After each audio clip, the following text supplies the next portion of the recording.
আসসালামু আলাইকুম। আশা করি সকলে ভালো আছেন। ঘরে বসে রান্নাতে আপনাদের সকলকে স্বাগত। আজকে আর নতুন একটা রেসিপি নিয়ে হাজির হয়েছি। আজকে বানাবো ফুলকপির পাকুড়া। তো যে উপকরণ লাগবে তা একে একে দেখিয়ে দিচ্ছি। নিলাম 1.5 কাপ ময়দা এবং 1 কাপ বেসন। দিচ্ছি 1 চা চামচ লবণ এবং হাফ চা চামচ টেস্টিং সল্ট, হাফ চা চামচ হলুদের গুঁড়ো, হাফ চা চামচ মরিচের গুঁড়ো, হাফ চা চামচ ধনিয়ার গুঁড়ো, 1/4 চামচ জিরার গুঁড়ো এবং 3 টেবিল চামচ চিনি।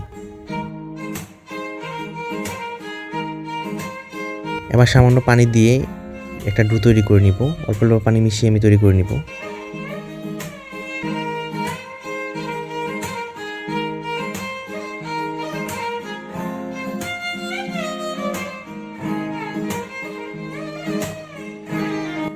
যেমন দেখতে পাচ্ছেন সেরকম পাতলা করে নিলেই হয়ে যাবে। আমি আগে থেকে কিছু ফুলকপি কেটে রেখেছিলাম, সেগুলো ভাপে সিদ্ধ করে নিব। যার কারণে একটা পাত্রে পানি দিয়ে দিচ্ছি, একটা ছাঁকনি নিয়ে নিচ্ছি। এবার ফুলকপিগুলোকে একে একে সাজিয়ে সুন্দর করে ঢেকে সিদ্ধ করে নিব কিছুটা।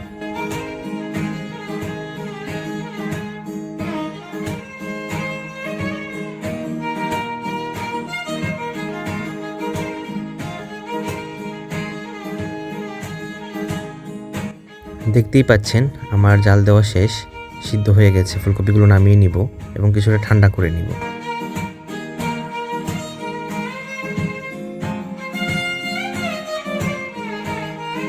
তারপর পাকুড়া বানানোর জন্য আমি একটা প্যান নিয়ে নিয়েছি, প্যানে কিছু তেল দিয়ে দিয়েছি। তেল গরম হয়ে আসলে একে একে আমি সবগুলো ফুলকপিকে ভেজে নিব।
পাকুড়াগুলো বাদামি রঙের হয়ে আসলে একে একে নামিয়ে নিতে হবে।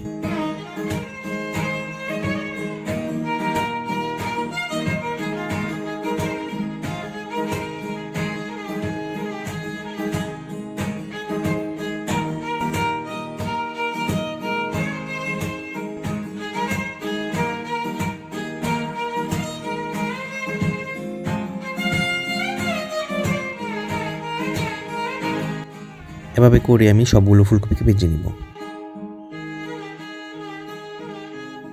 আমার সবগুলো পাকুড়া ভাজা শেষ।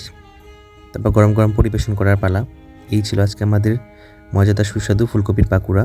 কম সময়ে অল্প উপকরণ দিয়ে কীভাবে ঘরে বসেই আপনি সহজে ফুলকপির পাকুড়া তৈরি করতে পারবেন সেই প্রক্রিয়াটা দেখিয়ে দিলাম। আশা করি আপনাদের কাছে ভালো লেগেছে। যদি ভালো লাগে লাইক শেয়ার করে দিবেন। আর নতুন নতুন কী রকমের খাবারের ভিডিও দেখতে চান অবশ্যই কমেন্ট করে জানাবেন। তো আজ এই পর্যন্তই, দেখা হবে পরবর্তী আরেকটি ভিডিওতে। ততক্ষণ পর্যন্ত ভালো থাকুন, সুস্থ থাকুন। আল্লাহ হাফেজ। আসসালামু আলাইকুম।